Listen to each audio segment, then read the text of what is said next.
kaži mi kako se snalaziš na Euroviziji? Jesi pratio nekad ono ABBO i šta ja znam, ono International i to? Si gledao Euroviziju? Pa ne, gledao sam prošle godine, ali gledao sam Euroviziju, ugasio ton i slušao Radiohead, pa kad je bio onaj Ukrajinac je dobar bio, onda sam upalio, on je dobar bio stvarno. Ovako neko ko te privuče scenom, onda te privuče i pjesmom, izgleda to je carka Eurovizije. Aha, zato ste baš se pobrinili da bude scenski nastup nešto posebno i tako. Pa mi imamo uvijek scenski nastup, ovo je samo sa više malo... Ove 4 djevojke su nam još s nama, pa smo onda i njih odlučili da ukrasimo. Trebali smo još nešto svašta ubaciti, ali je bilo tehnički neizvodljivo, a i nema sa para, pošto nismo baš dobro mi finansirani. Ali to nas ne sprečava da ne pobjedimo. Hoćeš biti razočaran ako ne pobjediš? Neću, ja bih volio da budem drugo mjesto, da ne pobjedim, jer mi je zaznuto stvarno. Ovi slomiše me novinari. Novinari, što? Pa ponavljam uvijek isto je to, nešto uvijek moram. Nema ništa da ja radim što volim, nego sve se ovdje mora. I onda automatski odbojnost neku stvara što se mora. Znaš kako je, tako su ljudi kreirani. Pa izvini, stvarno mi je žao, ali jebi ga još meni istrpi pa ćemo poslati. Ne odnosi se to samo na tebe, nego na sve. Na sve, dobro, hvala. Ok, reci mi nešto, kako ja sad na radu, kako da se zaštitim, pošto si ti to studirao, zaštitu na radu. Zavisi šta radiš, u kojem pa evo radim kao novinarka, vidiš što radim. Kaži kako treba da se zaštitim. Pa novinar, kako radiš, najbolje ti je kondom ili anti-baby pilnet je najbolja zaštita. Dobro, važi. Zašto si odlučio za takav fakultet, šta si hteo da budeš zaštiten od sveta i to? Htio sam ja da se zaštitim od svijeta nekom plastičnom opnom, da ne mogu da pričaju sa mnom i da mi ne razmjenjuju negativnu energiju. Što bi rekao da si asocijalan ili šta? Pa priznačno sam asocijalan jer ljudi mi prenose neku čudnu energiju. A imam nekoliko ja ljudi koje obožavam i koje me ne ometaju kad sam s njima u prisustvu. Dakle, vrlo biraš, probrano društvo. Znaš kako me ljudi metu, isto kad mobitel treba da zazvoni, a radio čuješ tako mi smetaju ljudi. Aha, dobro. A životinje? Životinje volim, ali teško ih održavati, ali životinje su poštene i puno su dosljednije od ljudi. Moja mama ima malo psa. Pesa. Dobro. Pesah. Moja mama ima malog pesa. Dobro. A ja nemam... To ova mama koja ti baca ključ? To je ta. Dobro. Mama baci mi ključ. Znaš kad povraćam što se zove ključ. Aha, dobro.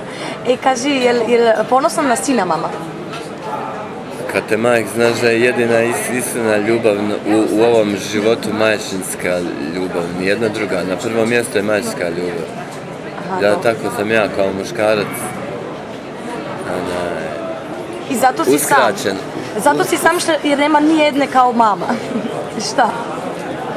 Nema, to je stalno, to je davno shvatio Edip. Da je samo jedna majka. Dobro. I kako se braniš od obožavateljica? Ne branim se, prihvatim ih raširenih ruku. Dobro. Jer to je još jedna stvar zbog čega se bavim ovim poslom. Obožavateljice, monitoring. Monitoring i šta još? I umjetnost. Ja hoću da budem umjetnik. Dobro. Da budeš ili već jesi, mislim, šta se to znači? Pa mogu biti još veći, ali isto što sam oslobođen sa materijalnog, tako da ću uvijek biti umjetnik. Neću nikad pjevati pjesme da bi dobio novac. Jel misliš da novac onda pokvara umjetnost? Ako si pravi umjetnik i ako si oslobođen materijalnog, ne. Ako nisi, da. Aha, dobro. Bio si u Americi i koliko znam imao si jedno vrlo blisko srećanje sa Eltonom Johnom.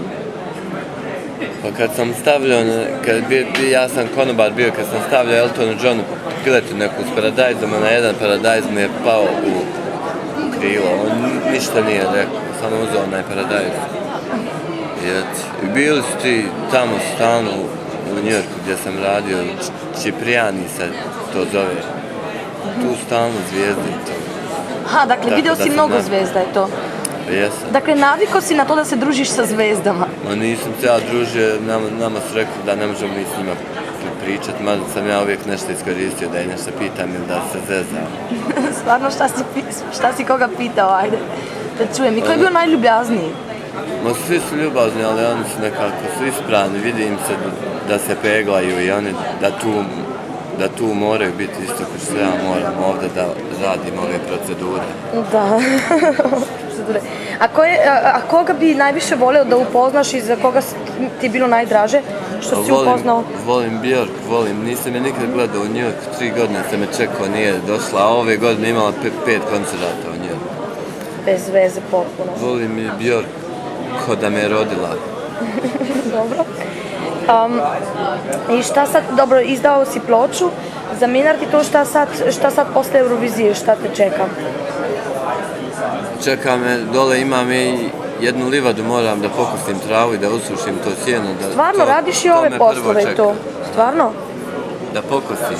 Da pokusiš, da. Jel imaš neki poseban način, mislim jel si spretan u tome ili kako ti idu takvi poslovi? Pa idu dobro, imamo one kose i... Kose? Aha, još staromodno, starinski sve. Veliku količinu trave. Aha, dobro. Kako brineš za sestru? Pošto ima mlađa. Ne brinem, ona ima preko 18 godina i sama se brine.